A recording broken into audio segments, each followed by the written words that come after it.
Hello everyone, সবাই কেমন আছো? নিশ্চয়ই ভালো আছো, সুস্থ আছো। Welcome back to my channel আর নিউ ব্লগ। চলো 7 ফেব্রুয়ারির ব্লগ স্টার্ট করলাম।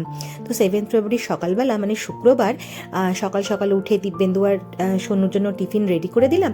তো ওরা চলে যাওয়ার পরে সেদিন যেহেতু একদম মানে আমরা ভেজ খাই, অনুকূল ঠাকুরের হচ্ছে গিয়ে শিষ্য আমি, তো সেই জন্য তাড়াতাড়ি করেই কিন্তু একটু ভেজ রান্না করে নিলাম। যেমন টমেটো কুলের একটু চাটনি করেছিলাম, টমেটো দিয়ে একটু ডাল, আর তার সাথে কিন্তু করেছিলাম ভেন্ডি পোস্ত।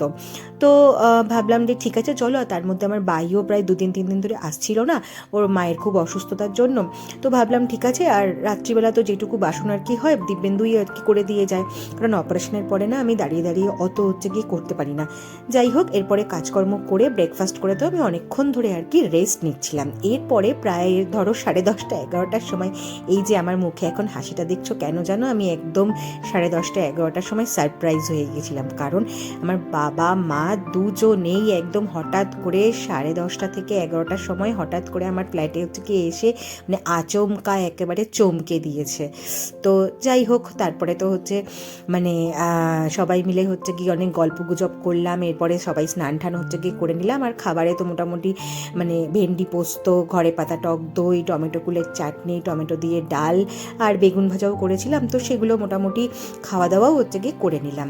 এরপরে সবাই অপেক্ষা করছিলাম আমার মানে সোনু আসার জন্য। 4:30 যখনই বাজে সোনু এসেছে, আর বাবা কিন্তু হচ্ছে গিয়ে গেটটা খুলেছে। এবার ওদের এক্সপ্রেশনটা শুধু দেখো।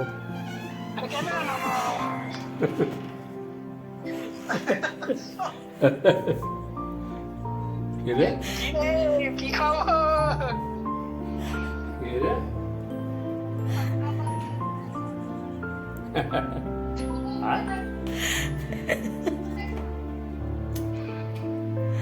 কিছু তো বল। মানে ও হাসবে নাকি কি করবে ও বুঝতে পারছিল না, মানে এতটাই হচ্ছে অবাক হয়ে গিয়েছিল। যাই হোক, ওইটুকুই আর কি ক্যাপচার করলাম যে পরবর্তীকালে আমরাও হচ্ছে গিয়ে দেখতে পাবো। যাই হোক, এরপরে তো খাওয়া দাওয়াও করলো, আর যেহেতু ওর মাম্মাম দাদাই এসছে সেখান থেকে তো হচ্ছে গিয়ে নড়বেই না, ওই ঘরেই হচ্ছে গিয়ে অনেকক্ষণ ধরে গল্প গুজব চললো। টিউশনেও যায়নি। এবার সন্ধেবেলা তারপরে সবাই মিলে আমরা একটুখানি টিভি দেখছিলাম, গল্প করছিলাম। এরপরে তো দিব্যেন্দু অফিস থেকে চলে আসলো, আর আসার সময় ডাবেলি নিয়ে আসলো। আমাদের এখানে মহারাষ্ট্রে কিন্তু এই বড়া পাও ডাবেলি কিন্তু দারুণ পাওয়া যায়। তো যাই হোক, এরপরে তো বাবা তো এই সমস্ত খুব পছন্দ করে এখানে আসলে। যাই হোক, খাওয়া দাওয়া হলো। এরপরে রাত্রে বানালাম হচ্ছে গিয়ে একদম রেড সস পাস্তা। হালকা করেই বানিয়েছিলাম, বেশি না, কারণ মায়ের যেহেতু হচ্ছে গিয়ে মানে অপারেশন হয়েছে, অত বেশি হচ্ছে গিয়ে রিচ করে বানালে মায়ের অসুবিধা হয়। তো হালকা করেই বানালাম। এরপরে তো খাওয়া দাওয়া করলাম প্রায় অনেকক্ষণ ধরে আর কি গল্প গুজব চললো। আর দেখো বাবা টিভি দেখছে, দেখো একদম সামনে গিয়ে, কারণ এখন না বয়স হয়েছে বলে একটু কানে কম শোনে, আর তার জন্য হচ্ছে একদম টিভির সামনে বসে করার। আর একজন তো হচ্ছে গিয়ে একদিকে লুডো খেলছে আর একদিকে খাওয়া দাওয়া করছে, মানে ব্যাপারই আলাদা। মা বাবাকে মানে পাত্তাই দিচ্ছে না এখন।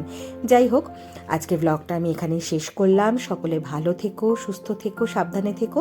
আর ব্লগটা ভালো লেগে থাকলে অবশ্যই like, comment, share and subscribe করে দিও।